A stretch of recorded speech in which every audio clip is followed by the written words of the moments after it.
wabarakatuh. Perkenalkan, nama saya Asdar, NPM 1940402096. Di sini saya akan menjelaskan sejarah masuknya Islam di Indonesia, perkembangan Islam di Indonesia, dan tantangan Islam di Indonesia. Jadi, Islam di Indonesia merupakan mayoritas terbesar umat muslim di dunia. Data sensus penduduk 2010 menunjukkan ada sekitar 87,18% atau 207 juta jiwa dari total 238 juta jiwa penduduk beragama Islam. Penyebaran Islam di Nusantara menurut sejumlah catatan itu, yang pertama ada menurut Thomas Walker Arnold, sulit untuk menentukan bilakah masa tepatnya Islam masuk ke Indonesia.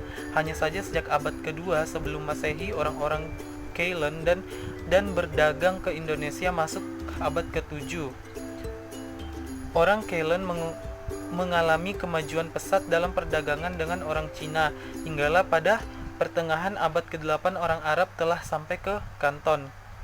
Menurut Ahmad Mansur Suryanegara mengikhtisarkan teori masuknya Islam dalam 3 teori besar. Pertama, teori Gujarat, India. Islam dipercayai datang dari wilayah Gujarat, India melalui peran para pedagang India Muslim pada sekitar abad ke-15 Masehi. Kedua, teori Mekkah. Islam dipercaya tiba di Indonesia langsung dari Timur Tengah melalui para pedagang Arab Muslim sekitar abad ke-7 Masehi. Ketiga, teori Persia. Islam tiba di Indonesia melalui peran para pedagang asal Persia yang dalam perjalanannya singgah ke Gujarat sebelum ke Nusantara sekitar abad ke-13 Masehi. Mereka berargumen akan fakta bahwa banyaknya ungkapan dan kata-kata Persia dalam hikayat-hikayat Melayu, Aceh, dan juga bahkan Jawa. Kalau ahli sejarah barat beranggapan bahwa Islam masuk Indonesia mulai abad 13 adalah tidak benar. Abdul Malik Karim Amrullah berpendapat bahwa pada tahun 625 Masehi, sebuah naskah Tiongkok mengabarkan bahwa menemukan kelompok bangsa Arab yang telah bermukim di pantai barat Sumatera, Barus. Pernyataan yang hampir senada dikemukakan Arnold bahwa mungkin Islam masuk ke Indonesia sejak abad-abad awal Hijrah. Meskipun Kepulauan Indonesia disebut-sebut dalam tulisan ahli Arab, di dalam Tarik Cina telah disebutkan pada 674 Masehi orang-orang Arab telah menetap di pantai barat Sumatera. Selanjutnya yaitu perkembangan Islam di Indonesia. Agama Islam yang telah masuk ke wilayah Indonesia tentu saja dapat mengubah budaya di Indonesia. Budaya lokal yang ada di Indonesia sejak lama mulai berubah dengan budaya Islam. Pada saat itu, ajaran dalam agama Islam di wilayah Indonesia mudah diterima karena disebabkan adanya beberapa faktor. Di antaranya adalah yang pertama itu, ajaran agama Islam begitu sederhana. Yang kedua, untuk memeluk agama Islam tidaklah sulit. Yang ketiga, upacara dalam keagamaan Islam begitu sederhana dan tidak sulit. Yang keempat, Islam tidak mengakui kasta yang membedakan orang menurut kelompok mereka. Yang kelima, Islam menyebar sangat dengan damai.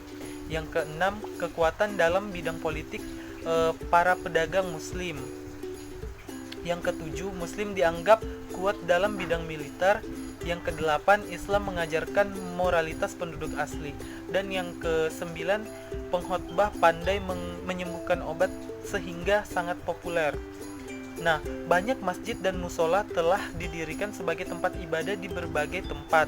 Kerajaan Islam pertama yang didirikan di Indonesia adalah Kerajaan Samudra Pasai dengan Sultan Malaka As-Saleh sebagai sultan pertamanya.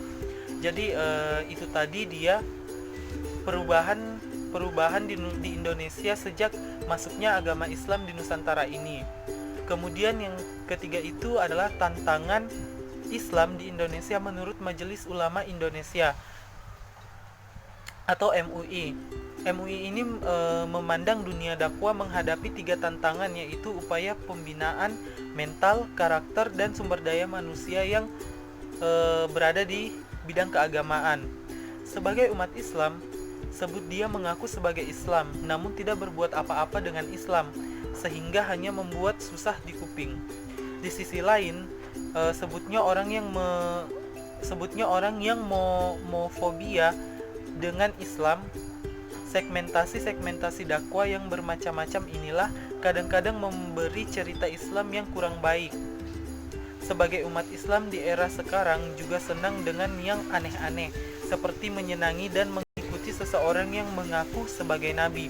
Contohnya itu Lia Eden, ada pengikutnya, Gavatar ada pengikutnya, selanjutnya ada juga orang yang salah pemahaman dan bertafsir disebabkan karena menyimpulkan sendiri, akhirnya menjadi teroris dan liberal.